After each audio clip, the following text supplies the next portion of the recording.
নমস্কার বন্ধুরা, তোমরা যারা 12th সায়েন্সে আছো তাদের জন্য আমি আজকে একটা খুবই ইম্পর্টেন্ট টপিক ডিসকাস করতে চলেছি, যাতে আমি কভার করব অল ইন্ডিয়া জেডাব্লিউ এর মধ্যে মেন ডিফারেন্সটা আর তোমরা কিভাবে প্রিপারেশন নেবে বোর্ড এক্সামিনেশনের সঙ্গে। কেন কি এখন আমাদের সামনে যে ব্যাপারটা আছে সেটা হলো বোর্ড, এটা কমন ফর অল। তোমরা এইচএস দাও, সিবিএসই 12 দাও বা তোমরা আইএসসি 12 দাও, তো সকলের জন্য এই ব্যাপারটা সেম, ঠিক আছে? এটার জন্য তো পড়তেই হবে। আর এখন জেডাব্লিউ ফার্স্ট অ্যাটেম্প চলছে, তো প্রথম তোমাদেরকে বলে দিই কি বেসিক ডিফারেন্সটা আমাদের সবারই জানা আছে। ওয়েস্ট বেঙ্গল জয়েন্ট একবারই হয়, যেটা এবছর 27 এপ্রিল হবে 2025 এ। আর জেডাব্লিউ দুটো অ্যাটেম্প হয়, যেটার একটা এখন চলছে আর একটা হবে এপ্রিল ফার্স্ট উইকে, ঠিক আছে? তো এবার দেখে নেওয়া যাক বাকি কি কি ডিফারেন্স আছে। সাবজেক্ট কিন্তু পিসিএম নিয়ে আমি এই মুহূর্তে কথা বলছি, দেয়ার আর সো মেনি অপশনস। এখন আমি শুধু পিসিএম এই ফোকাস করছি। তো ফার্স্ট পেপার যেটা হয় সেটা হচ্ছে ম্যাথস, আর সেকেন্ড পেপার যেটা হয় সেটা হচ্ছে ফিজিক্স অ্যান্ড কেমিস্ট্রি কম্বাইন। এটা কাদের জন্য হয়? West Bengal joint. But all India JW তে কি হয় না, ইকুয়াল ওয়েটেজ থাকে, ফিজিক্স কেমিস্ট্রি ম্যাথস একসঙ্গেই হয়। 3 ঘন্টার মধ্যে আমাদের কমপ্লিট করতে হয়।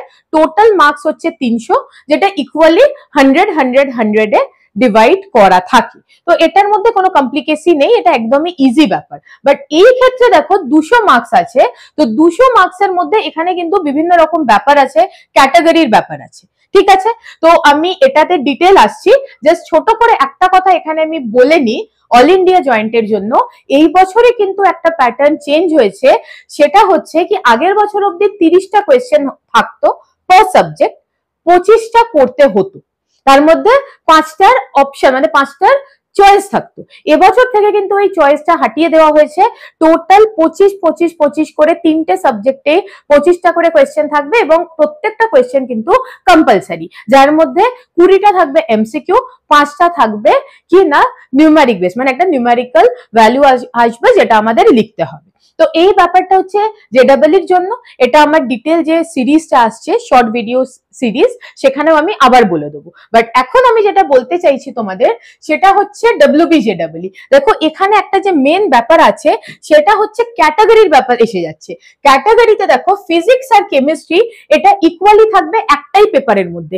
এই যে ব্যাপারটা এটা কিন্তু একটাই পেপারের মধ্যে থাকে, আর ম্যাথসটা হচ্ছে আরেকটা পেপার, ঠিক আছে? তো এখানে ক্যাটাগরি 1 এ থাকে 30, সেম কেমিস্ট্রিতেও থাকবে কত না 30। ক্যাটাগরি 2 তে নাম্বার অফ কোয়েশ্চেন থাকে, এটা আমি কি লিখছি না নাম্বার অফ কোয়েশ্চেন, এখানে থাকে 5, আর ক্যাটাগরি 3 তে থাকে 5 and 5। ম্যাথস এর ক্ষেত্রে কি হয়, ক্যাটাগরি 1 এ থাকে 50টা কোয়েশ্চেন, এখানে থাকে 15টা, আর ক্যাটাগরি 3 তে থাকে 10টা। তো এই ক্যাটাগরির ব্যাপারটা কি? ক্যাটাগরির ব্যাপারটা হচ্ছে 1 and 2 আর সিঙ্গেল কারেক্ট, মানে একটাই কারেক্ট অপশন থাকবে, সিঙ্গেল কারেক্ট। তো এক্ষেত্রে মার্কস তোমার কত থাকবে? ক্যাটাগরি 1 এ 1 ইচ, এখানে কত থাকবে 2 ইচ, আর এখানে কত থাকবে 2 ইচ। তো ডিফারেন্স কোথায়? Negative marking. ক্যাটাগরি 1 এ যেটা নেগেটিভ মার্কিং হবে সেটা হবে -1/4, মানে তুমি যদি একটা প্রশ্ন ঠিক করো 1 নম্বর পাবে, একটা প্রশ্ন ভুল করো -1/4 হবে। ক্যাটাগরি 2 তে কি হচ্ছে না 2 মার্কস যদি তুমি ভুল করো তাহলে তোমার কিন্তু -1/2 হয়ে যাবে, ওকে?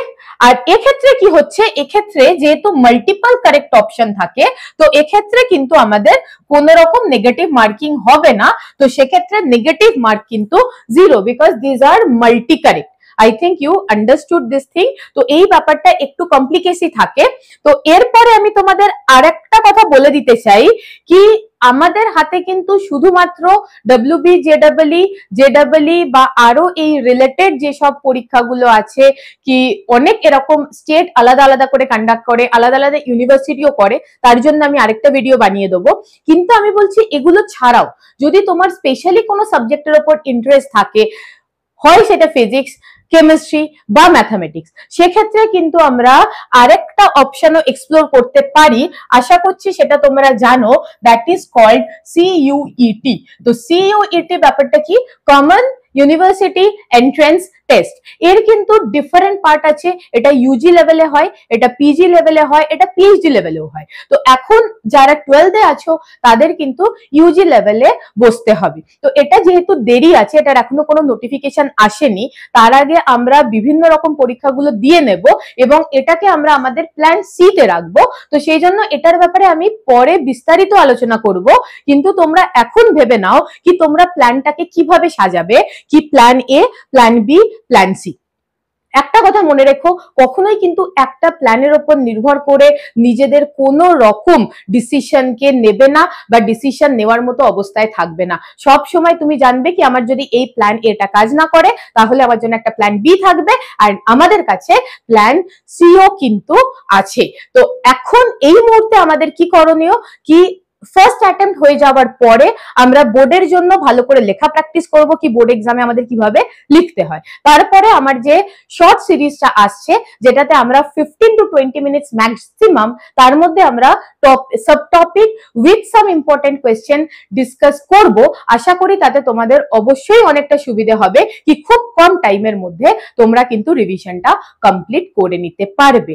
So keep watching and keep learning. Thank you everyone.